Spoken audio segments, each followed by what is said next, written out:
जो लोग बुद्धिमान हैं वो ये जानते हैं कि शब्द हथियार की तरह होते हैं जिनसे किसी को भी बचाया जा सकता है या किसी को भी मारा जा सकता है।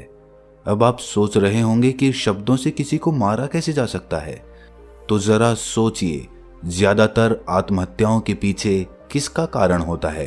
किसी के पति ने कुछ कहा, किसी के पिता ने कुछ कहा और उन लोगों ने आत्महत्या कर ली। ये आत्महत्या किसके कारण हुई? वो पीड़ित के मन को इतना दुखी कर गए कि उसके मन से वो दुख सहना और ज्यादा बर्दाश्त करना नामुमकिन हो गया और इसी वजह से उन्होंने आत्महत्या कर ली।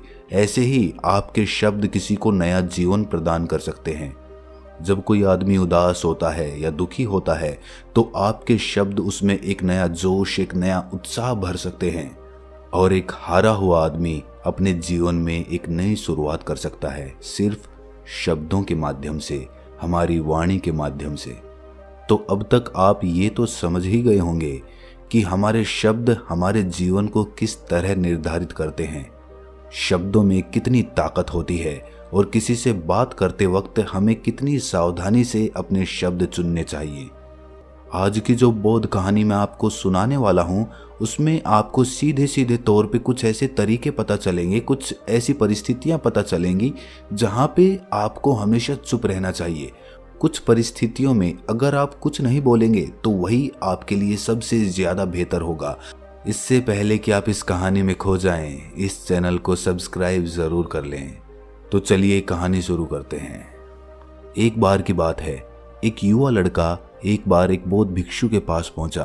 वो काफी परेशान लग रहा था और उसने बौद्ध भिक्षु से जाकर पूछा कि हे महात्मन, मैं अपने आप से परेशान हूं, अपने आप से दुखी हूं।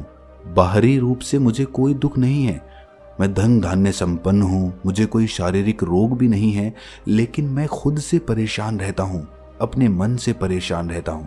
अक्सर मेरी बातों को मेरा कोई भी दोस्त गंभीरता से नहीं लेता है और ना ही मेरे परिवार के लोग मेरी किसी बात को गंभीरता से लेते हैं।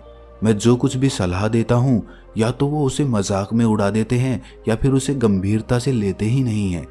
मेरी बातों को कोई गंभीरता से क्यों नहीं लेता है? क्यों मेरी बातों पे कोई अमल नहीं करता? क्यों मेरी बातों में कोई रुचि नहीं दिखाता? क्या कारण है? कृपया मुझे बताने का कष्ट करें और मेरे मन के इस दुख को दूर करें। ये सुनकर बौद्ध भिक्षु ने कहा कि आज सुबह मैं चलित ध्यान करके वापस आ रहा था। रास्ते में कुछ कौवे कांव कांव कर रहे थे और वहीं पर जब मैं चलता हुआ कुछ दूर आया तो मुझे एक मोर की मधुर आवाज सुनाई दी। ये सुनकर अचानक मेरे मन में ख्याल आया कि कौवे कितना कांव कांव करते हैं, कितना बोलते रहते हैं, लेकिन कोई भी प्राणी कौवे की आवाज को पसंद नहीं करता। मोर हमेशा सही परिस्थिति के हिसाब से बोलता है। जब भी बारिश होने वाली होती है और बादल घिराते हैं और बारिश होने की आशंका होती है, ऐसे में मोर अपनी मधुर आवाज में गाता है जो सभी को प्रिय होता है, सभी को अच्छा लगता है। ऐसे ही अगर इंसान सही परिस्थिति के हिसाब से सही शब्द बोले, सही वाणी बोले, तो वही वाणी दूसरों के लिए संगीत हो जाती है, संगीत बन जाती है और दूसरे लोग तुमसे सम्मोहित हो जाते हैं और वहीं पर तुम्हें सब लोग गंभीरता से लेने लगते हैं। और दूसरी तरफ अगर तुम यूं ही बेफिजूल ऐसे ही बोलते रहते हो, बिना किसी बात के बोले चले जाते हो, तो फिर तुम्हें कोई गंभीरता से नहीं लेता। तुम उस कौवे की भांति हो जाते हो जिसकी वाणी कोई पसंद नहीं करता और बाद में तुम्हें दुख होता है कि तुम्हें कोई गंभीरता से क्यों नहीं लेता। इसीलिए अपने शब्दों को बेहद बुद्धिमानी के साथ इस्तेमाल करना सीखो। अगर तुम नहीं सीखोगे तो समाज में तुम्हें कोई सम्मान या कोई गंभीरता से नहीं लेगा। ये सुनकर वो युवा लड़का बोला कि हे बंते, मैं जानता हूँ कि मैं ज्यादा बोलने की बीमारी से ग्रस्त हूँ, मुझे इतना नहीं बोलना चाहिए, लेकिन मैं अपने आप पे काबू नहीं रख पाता और ना ही मैं इतना बुद्धिमान हूँ कि मैं अपने शब्दों को नाप तोल कर बोल सकूं। मैं तो किसी से बात करते वक्त इतना सोचता भी नहीं कि मुझे अपने शब्द किस तरह इस्तेमाल करने हैं। कृपया करके कुछ ऐसी परिस्थितियां बता दीजिए जहां पर मुझे कम बोलना है या फिर बोलना ही नहीं है, हमेशा चुप रहना है। अगर आप मेरा ऐसे मार्गदर्शन कर सकते हैं तो मेरा जीवन आसान हो जाएगा और मुझे ज़्यादा दिमाग या अपनी बुद्धि लगाने की भी ज़रूरत नहीं पड़ेगी। ये सुनकर बौद्ध भिक्षु ने मुस्कुराते हुए कहा कि हे बंते, वैसे तो इंसान को हर परिस्थिति में सोच समझकर ही बोलना चाहिए, लेकिन अगर वो हमेशा होश में नहीं रह पाता है, ध्यान में नहीं रह पाता है, तो मैं तुम्हारे दैनिक जीवन की कुछ ऐसी परिस्थितियां बता रहा हूं जहां पर तुम्हें हमेशा चुप रहना है। अगर तुम ऐसी जगहों पे कुछ बोलोगे तो तुम्हारा अपमान ही होगा या फिर तुम्हें कोई गंभीरता से नहीं लेगा। सबसे पहली जगह या यूं कहें परिस्थिति जहां पर इंसान को हमेशा चुप रहना चाहिए, वो है जब किसी ऐसे विषय के बारे में बातचीत हो रही हो जिसके बारे में आपको कोई जानकारी ही नहीं है। तो ऐसी परिस्थिति में व्यर्थ में बीच में टांग अड़ाना, अपना ज्ञान देना, व्यर्थ का ज्ञान, आपको कुछ पता नहीं है लेकिन फिर भी आप अपना ज्ञान देने के लिए उत्सुक हैं, तो ऐसी जगह पर आपका अपमान ही होगा। जरा तुम खुद सोचो, जब कोई बीमार आदमी अपनी बीमारी के बारे में चर्चा कर रहा हो और आपको औषधियों के बारे में कोई भी ज्ञान नहीं है, लेकिन फिर भी आप व्यर्थ में, बेकार में उसे ऐसी ऐसी औषधियां बता रहे हैं जिनका उसकी बीमारी से कोई तालमेल ही नहीं है, तो ऐसे में आप अपनी प्रतिष्ठा अपने हाथों से गंवा रहे होते हैं और आपको पता ही नहीं होता। ऐसी परिस्थिति में आदमी को हमेशा सुनना चाहिए। ध्यान से सुनना भी एक कला होती है। अगर आप सुनने का दिखावा करेंगे तो कहीं ना कहीं सामने वाले आदमी को ये एहसास हो जाता है कि ये मेरी बात पूरे ध्यान से नहीं सुन रहा है। इसीलिए जब आपको किसी विषय के बारे में पूरी तरह से जानकारी ना हो तो वहाँ पर केवल अपने कान लगाना ही ज़्यादा महत्वपूर्ण होता है, ज़्यादा ज़रूरी होता है। आप उस इंसान की बातें ध्यान से सुन सकते हैं और इसी बीच आप दोनों के बीच एक संबंध पैदा होगा और वो संबंध सच्चा होगा क्योंकि आपने उसकी बात को बड़े ही ध्यान से सुना है और इस बात का पता सामने वाले को भी होता है। तो हम बिना कुछ बोले सिर्फ सुनने मात्र से किसी को अपना दोस्त या अपना मित्र बना सकते हैं। इस बात को हमेशा ध्यान में रखना।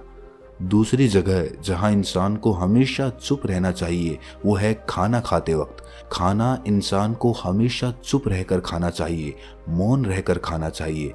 महात्मा बुद्ध और उनके भिक्षु हमेशा चुप रहकर भोजन करते हैं, शांत भाव से भोजन करते हैं, परिपूर्ण होकर भोजन करते हैं, पूरी तरह से करते हैं, एक एक टुकड़े का स्वाद लेकर भोजन करते हैं। और ऐसा भोजन जब आपके शरीर में पहुंचता है तो वो आपके अंग अंग तक ऊर्जा पहुंचाता है। अक्सर हम भोजन करते वक्त कुछ ना कुछ बोलते रहते हैं, कुछ ना कुछ सुनते रहते हैं, लेकिन मौन रहकर पूरा स्वाद लेकर उस भोजन को कभी नहीं करते। हम उस भोजन को करते वक्त आधे अधूरे ही रहते हैं और इसीलिए हमारा शरीर रोगों से ग्रस्त हो जाता है।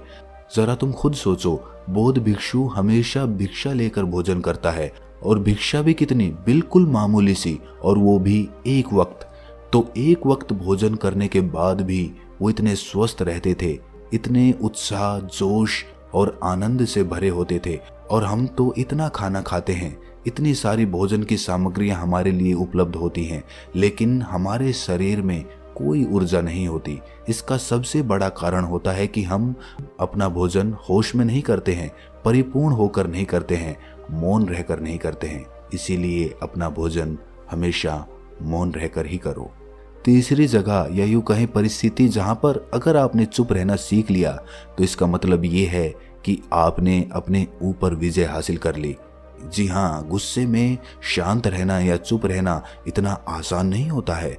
अक्सर हम गुस्से से भरकर कुछ ऐसे शब्द या अपशब्द बोल जाते हैं जिसका पछतावा हमें हमेशा रहता है, लेकिन जुबान से निकला हुआ शब्द वापस नहीं हो सकता, उस शब्द को मिटाया भी नहीं जा सकता। अब वो जिंदगी भर हमारे दामन से जुड़ चुका है और वो गुस्से में बोला गया अपशब्द हमारे चित्त को समय समय पर बेचैन करता रहता है, दुखी करता रहता है। लेकिन गुस्से के वक्त चुप रहना सीखना भी एक बहुत बड़ी कला होती है। गुस्से में आदमी का अपने ऊपर काबू कहाँ रहता है, अपनी इंद्रियों को वो वश में कहाँ रख पाता है। इसीलिए इस कला को आप तभी सीख सकते हैं जब आप गुस्सा भी होश में रहकर कर पाएं। जब भी आपको गुस्सा आए, आपके दिमाग में सिर्फ एक ही बात आए कि मुझे चुप रहना है, मुझे किसी से कुछ गाली गलौज नहीं करना, किसी को कोई अपशब्द नहीं बोलना। और जब ये विचार गुस्से के साथ जुड़ जाता है और धीरे धीरे ये आदत बन जाता है तो आप अपने गुस्से को भी काबू में करना सीख जाते हैं। जब भी कभी गुस्सा आए तो किसी को कुछ बोलने की बजाय कुछ शारीरिक व्यायाम करना शुरू कर दो। उछलना, भागना, दौड़ना, जाके जिम करना, कुछ भी आप ऐसा व्यायाम कर सकते हो जिसमें आपका शरीर थक जाए। आप पाएंगे कि जब आपका शरीर थक जाता है तो आपका मन भी शांत हो जाता है।